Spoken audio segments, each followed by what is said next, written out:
Hey guys, welcome back to my channel. Today we are here with another small tutorial.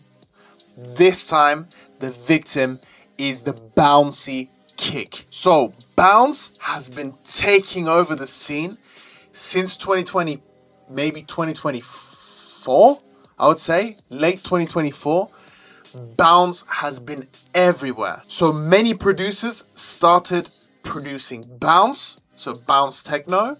We call it hard bounce, and many people started enjoying hard bounce on the dance floor and also on Spotify, on streaming services. A lot of people are enjoying this sound because it's quite happy, energetic, high-paced. So it's a rave sound, but it's a bit more happy. It's a bit more, moving your body.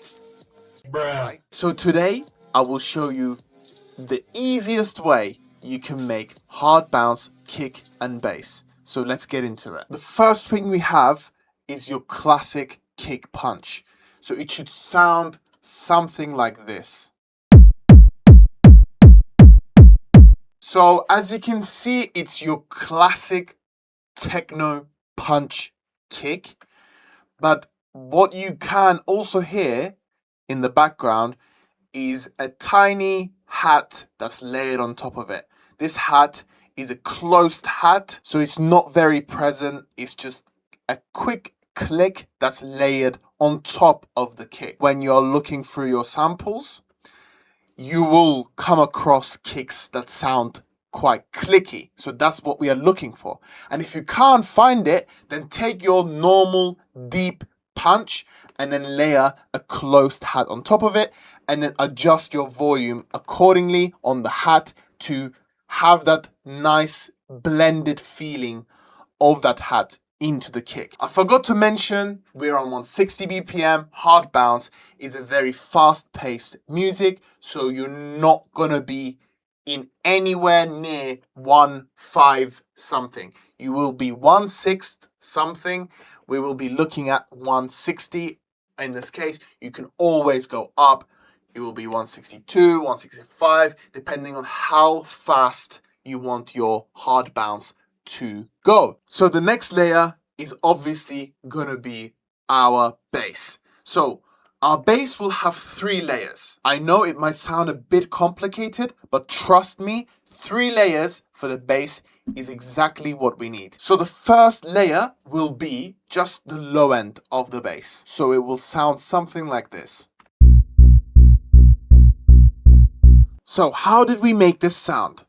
Obviously, we're using serum. So my serum looks like this. So we have oscillator A and oscillator B on. We have oscillator A on default shapes and oscillator B on basic shapes. The oscillator A is octave -2 and oscillator B is octave -3. And obviously with the WT POS, we are changing this to 4. So it looks like that. We are pushing the randomness to 0 on both of them because we don't want the bass to be having any stereo image. The envelope will look something similar to this. So you can sit at 1 ms for the attack and 650 or 640 to 50 on decay. We're not changing anything to do with LFO. And here is our filter. It's turned on. Our cutoff is sitting around 50 and our resonance is sitting about 40 to 45%. The resonance being slightly higher than usual will give you that nice acid touch into your bass line. So we have a filter on. It looks something like that. MG Low 6, you can use that one. Distortion, we have a hard clip and we're pushing drive up to our liking. In this case, I'm sitting at 40%. We have a reverb and then we have a single band compression where we're pushing the threshold down and then pushing the gain up until we hear that nice deep compression kicking in. The next thing I'm doing is I'm adding an EQ 8 and I'm removing anything above 120 hertz, maybe slightly higher. Anything beyond this region, I'm removing it because this is going to be my low end channel. And then I'm going to add utility and I'm going to put it on mono just to make sure that it is in mono. Now, the next layer will be our high end. So we're going to duplicate the same thing. And this time we are going to remove anything below this region and then we'll keep the high end. What is different on Serum 2 here is basically nothing. Everything is pretty much the same. By duplicating and then removing each side is just having two separate channels for two different frequency images. So what we can do at this stage is use the volume fader to adjust each frequency image to our liking. We can push the high end down if it's sounding too present, so we get to have more control over each side of the bass. Now, how does my high end bass sound? Like this.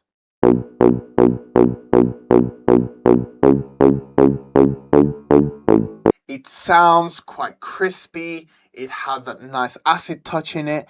Obviously, we have our distortion. We can push this up to have a bit more crispiness. Now, the third layer is a bonus layer. You can use your bounce kick as it is without the third layer. So let's solo the first two layers and not have the third layer to show you what it sounds like just with the two layers that we have done.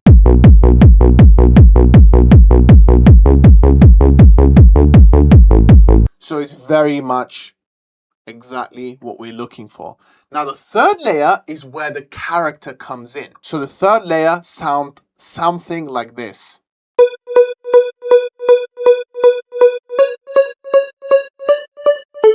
You can call it anything you want, but it's just going to add so much character, I promise. So stick with it. So what we're doing on Serum is that we're removing all the lower octaves on oscillator A and oscillator B. What we're doing here is we're adding an oscillator C. You can look at some digital sounds from the S2 tables, digital. I'm using disharm. And what I'm doing here is I'm pushing the unison up a bit and then playing around with the WT pos. In the effects section, nothing is different.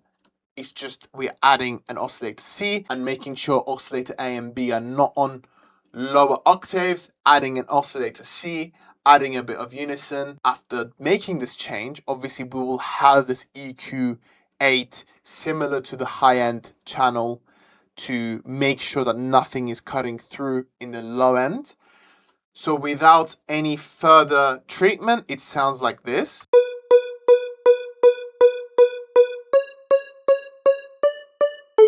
So it's like a piano, bell, or pluck. You can call it whatever you want. It sounds cute. Higher note, it sounds pretty nice. So what we're going to do is we're going to add a 3 left and 3 right delay. Why 3 is because it's going to add that groove into it, because it's going to be an offbeat delay. We can push the feedback down to 20%, and then we're going to add a kickstart of this one. You can use any other, but for me, the sub bass chain sounds super nice. So what we're going to have is so nice and groovy, and it adds so much character to our kick and bass. So let's hear it all together.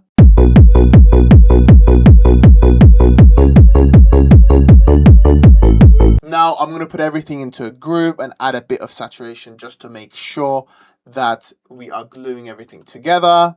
So it's going to sound something a bit more tight. And that's pretty much it. At this point, everything else you're doing is an extra. So this is the basics. But just to show you how good hard bounce can get is by adding a few extra drum shots in there.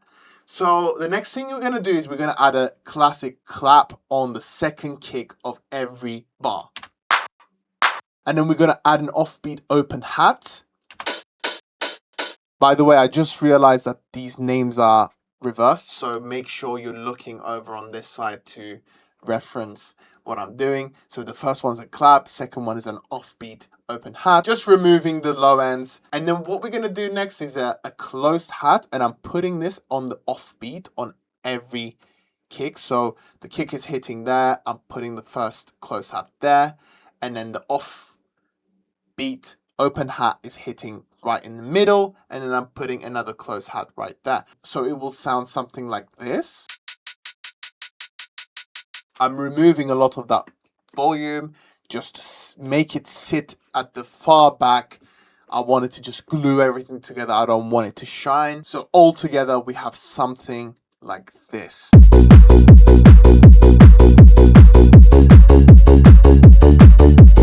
So what I'm going to do is I'm going to remove these for the first bit, just so you can hear just the kick and bass, and then with the hats and the clap.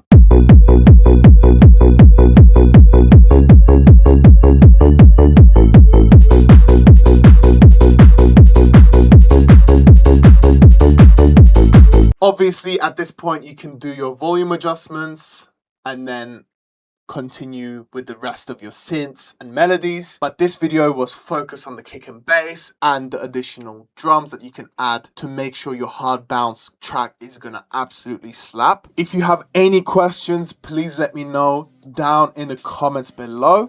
And please let me know what tutorial you want to see next. I hope you enjoyed this one. Hard bounce is one of the best upcoming genres there is right now, and I'm enjoying it so much.